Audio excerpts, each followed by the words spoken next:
Welcome to Wildflower Weekly with Ashley Adair. I'm Ashley and I work as an agriculture and natural resources educator in Montgomery County, Indiana. I'm happy to say that going outside isn't canceled during the pandemic. So as long as you're following social distancing procedures, I think it's safe to go outside. With that, I'm going to be walking in the woods once a week to bring you the latest in wildflower news. Come learn with me about wildflower identification and development. I hope this makes going outside that much more fun and helps you appreciate all that the Midwest woods has to offer.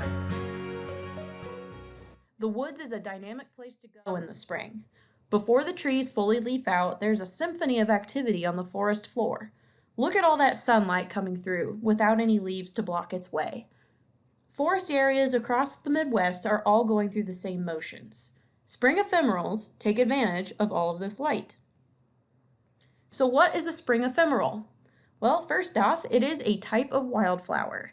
Spring ephemerals are woodland plants that complete their above-ground life cycle in a short period of time, usually between March and June in Indiana.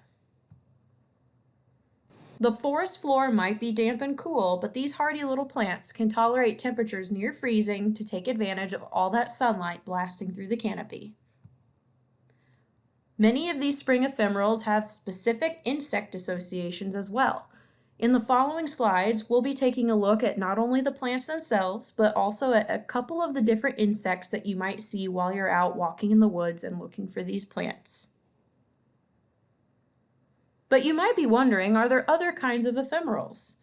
Desert ephemerals are another famous example of ephemeral plants. These plants take advantage of a short window of wet weather to sprout, bloom, and die back. These fantastic shows of color last for just a couple of weeks in deserts where they occur. So let's set the scene. We won't be walking through a desert, but we will be walking through McCormick Woods, which is a Purdue-managed property near Purdue's campus. We completed this walk on March 25th, 2020. The weather was about 60 degrees Fahrenheit and very sunny. This property is open to the public for hiking and mountain biking and is partly maintained by a local mountain biking organization as well as Purdue's forestry department. This photo here is seen from the south entrance, which is adjacent to the Ackerman Allen Golf Course just off of a cart path. To give you some context, here's some weather for the week of March 22nd through the 28th. This weather was sourced from AccuWeather on March 26th and came from West Lafayette, Indiana. So you can see here that there's a wide variety of temperatures that spring ephemerals will tolerate and a wide variety of weather conditions. Wednesday was the driest day of the week, which is the day that we completed the walk, but rain is in the forecast for the next several days, and we expect quite a bit of wet weather leading through the weekend. You'll notice at the beginning of the week that temperatures dipped below freezing overnight, which is just another testament to the different types of conditions that these spring ephemerals can tolerate as they're getting their start this year. So let's walk. Here's how it works. Each slide has information organized in a particular order. Here is the photo, here is the scientific name, and here is the common name. Below the common name, you'll find some interesting facts about the plant, how it's pollinated, its role in the ecosystem, and some other tidbits of information. So today we're starting off with Claytonia virginica, also known as spring beauty. This plant often looks a little bit like grass when it first starts to emerge from the forest floor. It has just a couple of leaves that are small and thin and about the same color as the turf grass you have in your front yard. It's one of the first ephemerals to peek out of the leaf litter in spring. It'll produce a cluster of small white flowers, sometimes with some thin pink lines within each petal. Here's an example of what the blooms look like. These were found just a bit farther along the trail, and you can see some of that little pinstriping detail in pink just inside the blooms of these flowers. Next up, we found Viola sororia sororia. This plant is otherwise known as common violet. This plant is commonly found in lawns and gardens, and you might ordinarily treat it as a lawn weed, but it's actually an important native species here in the Midwest. It produces seeds which are thrown outward from the plant because of the mechanical construction of the seed capsule. Cousins of this plant in the same genus will produce yellow flowers and white flowers, so keep an eye out for those variants on your walks. This plant is fairly small in this image here, marked by the red circle. The leaves are fairly immature and still folded up a little bit, so this one was kind of hard to pick out as we were walking along.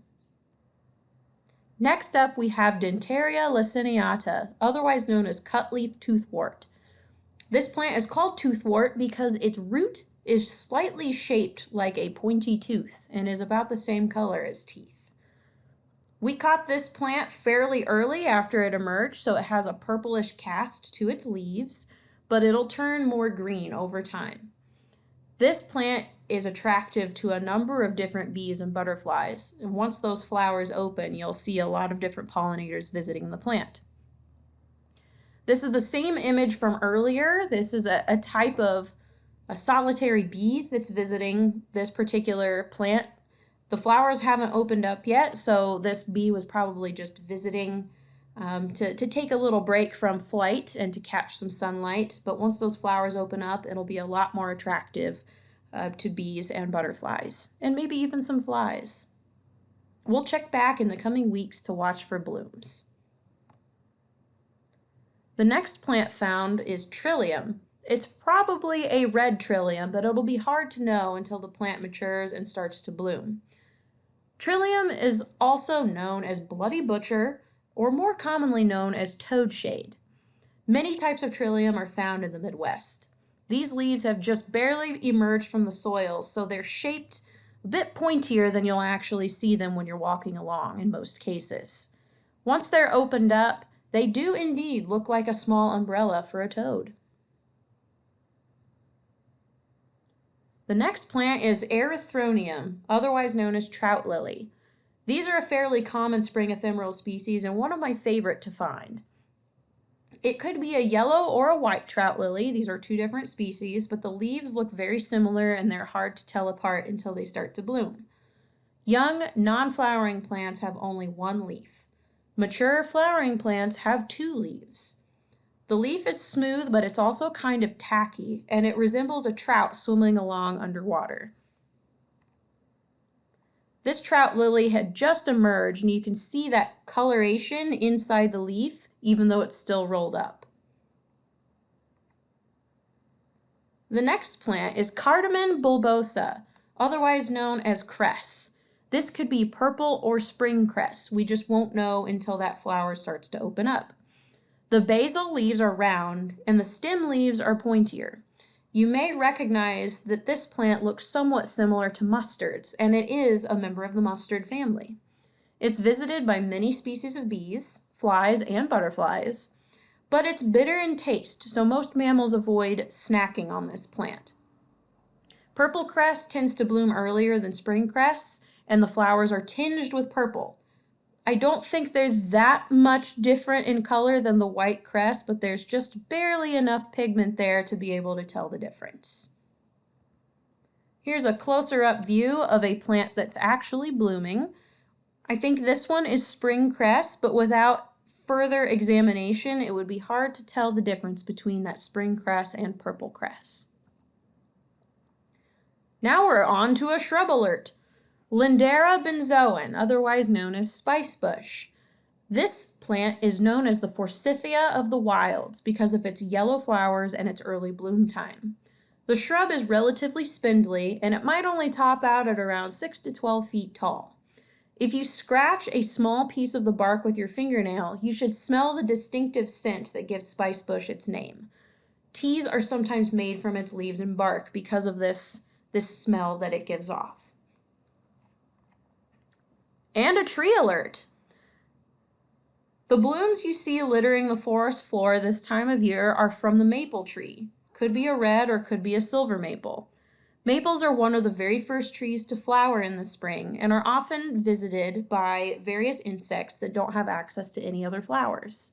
These flowers are spent and have fallen to the ground from high up in the tree canopy.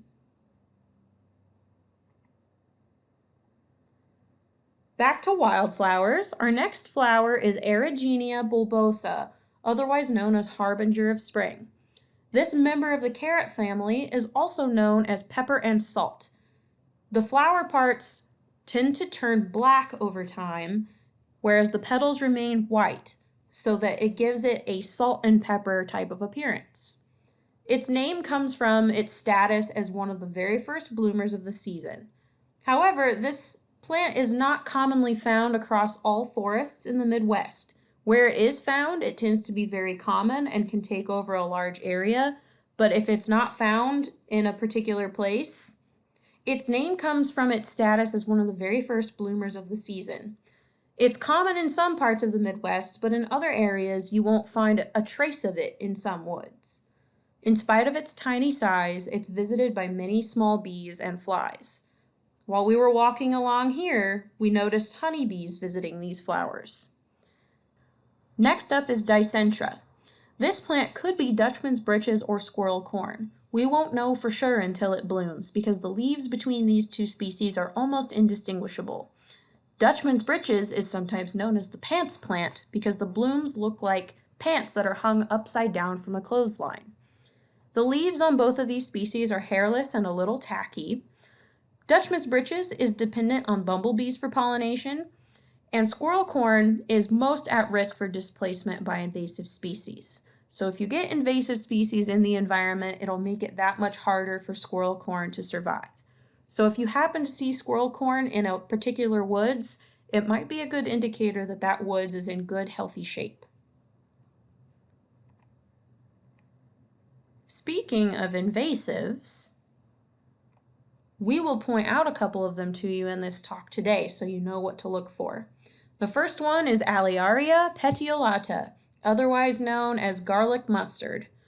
This plant is a biennial plant and a member of the mustard family. In its first year, you will just see basal leaves coming out of the ground, and during the second year, you will see leaves and a flower stalk producing white flowers.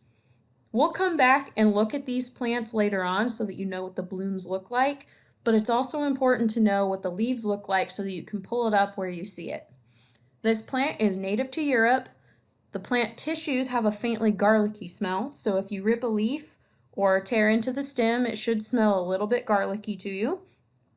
It's an aggressive invasive that takes over the forest floor before trees fully leaf out. So it exists in the same time period as our spring ephemerals when they like to bloom. So it's difficult for ephemerals to survive an environment where this plant is taking over because it takes up all of the resources that those ephemerals usually need. When you find it, pull it up by the root and pack it out. If you can't pack it out, put it on a solid surface, don't leave it on the ground, and make sure that the roots are exposed to the elements so that they dry up quickly and don't have a chance to get started once again. It's important to note that this plant looks a little bit like the common violet at this stage, but you'll notice that the leaves are more indented where they attach to the stem than a common violet's would be. The next invasive we'll discuss today is Lonicera. It's the genus that encompasses many of the Asian bush honeysuckle species. It's hard to know exactly which one of the four this one would be, but the important thing to know is that it's an Asian bush honeysuckle and it's something that's difficult to control. It's an aggressive, densely growing shrub that tends to shade out the forest floor, which prevents spring ephemerals from thriving. It tends to thrive in recently disturbed areas, so construction sites along the edges of new neighborhoods and those types of places are a common place for these plants to start colonies. It is commonly observed at the forest edge as well, and it tends to be very shade tolerant. One reason these plants are so successful in our area is because they're adapted to cold climates in Asia, where they're the first plant to leaf out, even though it's still quite cold outside. These have started to put leaves out earlier than most other native woody species that we have in our woods, so it's important to take care of it as soon as it's seen so that it doesn't become a problem later on.